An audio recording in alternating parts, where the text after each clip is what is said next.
आपके साथ मैं हूं ममता सिंह। तो चलिए शुरुआत करते हैं आज की कुछ खास बड़ी खबरों से। सरकार के द्वारा किसानों को हो रही समस्याओं को निजात दिलाने लगातार राजस्व महाअभियान चलाया जा रहा है, लेकिन मऊगंज में प्रदेश सरकार के जनहित ऐसे अभियान को जिले में बैठे आला अधिकारी मजाक बनाकर रखते हैं। दिन के उजाले में सरकारी पैसे से आलीशान होटलों में बैठकर शाही व्यंजनों का लुत्फ उठाते हैं और फिर फॉर्म पूर्ति के लिए रात के अंधेरे में समीक्षा बैठक करते हैं। आपको बता दें कि अभी कुछ महीने पहले राजस्व महाअभियान 2.0 के अभियान चलाया गया, जिसमें राजस्व महाअभियान के अंतिम दिनों में राजस्व न्यायालय के द्वारा लगभग 1,500 प्रकरणों को एक झटके में खारिज कर दिया गया था। हैरानी की बात यह है कि उसमें से कुछ मामले आपसी सहमति और बंटवारे के भी थे। मऊगंज राजस्व न्यायालय की वास्तविक स्थिति यह है कि फरियादी अपनी जमीन का सीमांकन करवाने हजारों रुपए खर्च कर आवेदन लगाते हैं और तहसीलदार साहब के द्वारा बिना सीमांकन किए हुए पटवारी के बिना प्रतिवेदन के बिना ही सीमांकन की फाइलों को निरस्त कर दिया है। तहसीलदार और एसडीएम बिना चढ़ाव लिए फाइल में दस्तखत नहीं करते हैं। नियमों को ताक पर रखकर फैसले किए जा रहे हैं। महीनों तक फाइल को इस इंतजार में रखा जाता है कि पहले कौन सी पार्टी संपर्क करेगी और कितने वजनदार लिफाफे के साथ। मऊगंज जिले में जिस तरह से राजस्व महाअभियान की धज्जियां उड़ाई जा रही हैं, एमपी के शायद ऐसा ही किसी जेल में होता होगा। आप अपने स्क्रीन पर जो दृश्य देख रहे हैं, ये नई गढ़ी के राजस्व महाअभियान की समीक्षा बैठक की थी। रीवा संभाग कमिश्नर बीएस जामोद और मऊगंज कलेक्टर अजय श्रीवास्तव पहुंचे नई गढ़ी तहसील कार्यालय। राजस्व महाअभियान 3.0 की समीक्षा। कलेक्टर कमिश्नर के पहुंचने के बाद भी नई गढ़ी तहसील में छाया रहा अंधेरा। मंगलवार की शाम 5:30 बजे रीवा कमिश्नर बीएस जामोद और मऊगंज कलेक्टर अजय श्रीवास्तव नई गढ़ी तहसील कार्यालय राजस्व महाअभियान 3.0 की समीक्षा बैठक करने पहुंचे थे, जहां नई गढ़ी तहसील में अव्यवस्थाओं का आलम इस कदर था कि तहसील कार्यालय में अंधेरा छाया हुआ था।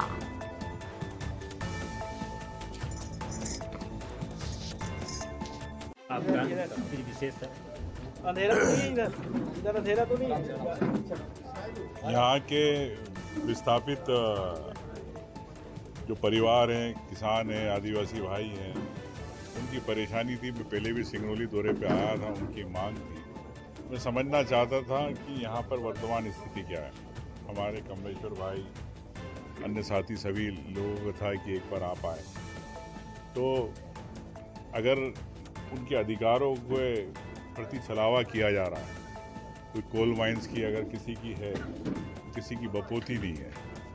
जो अधिकार है, किसान है चाहे आदिवासी हो, उनका अधिकार मिलना चाहिए। मुझे मालूम पड़ा है कि उन लोगों की ज़मीनें अवैध रूप से हथियाई गई।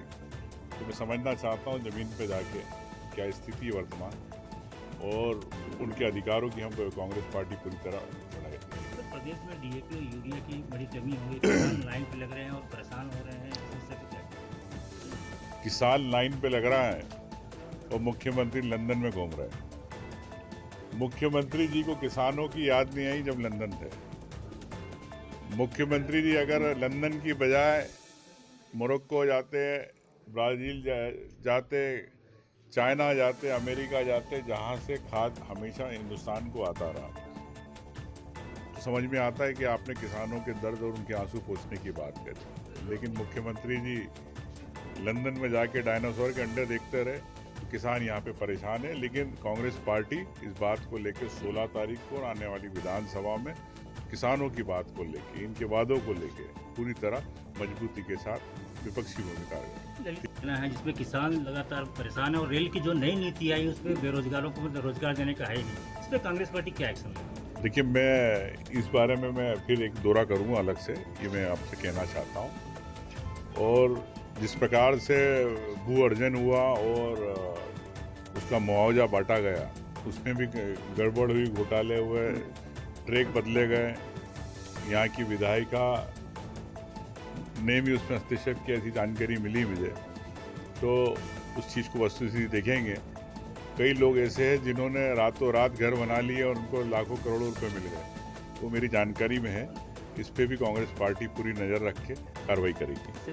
रेत है सर, रेत का टेंडर हो गया, सब कुछ हो गया, उसके बावजूद भी यहाँ के रेत चालू नहीं हो पा रहे हैं सर। अब आप समझ सकते हो कि पूरे प्रदेश के अंदर रेत माफिया का राज है। और 5वीं मंजिल जहाँ से सरकार चलती है वल्लभ भवन से, मोहन यादव क्यों चुप है? किनका हाथ है? आपके साथियों का हाथ है कि आपका वरदस्त है? ये सरकार बताए। अगर रेत नहीं मिल पा रही है, मुहैया नहीं हो पा रही उचित दाम पे, तो सरकार की जवाबदारी कि रेत एक आसान भाव पे मिलना चाहिए। धन्यवाद। वक्त हो गया एक छोटे से ब्रेक का। ब्रेक के बाद फिर से हाजिर होंगे ऐसी कुछ खास बड़ी खबरों के साथ। तब तक के लिए नमस्कार। हर खबर की अपडेट पाने के लिए आप हमारे चैनल को सबसे पहले सब्सक्राइब करें।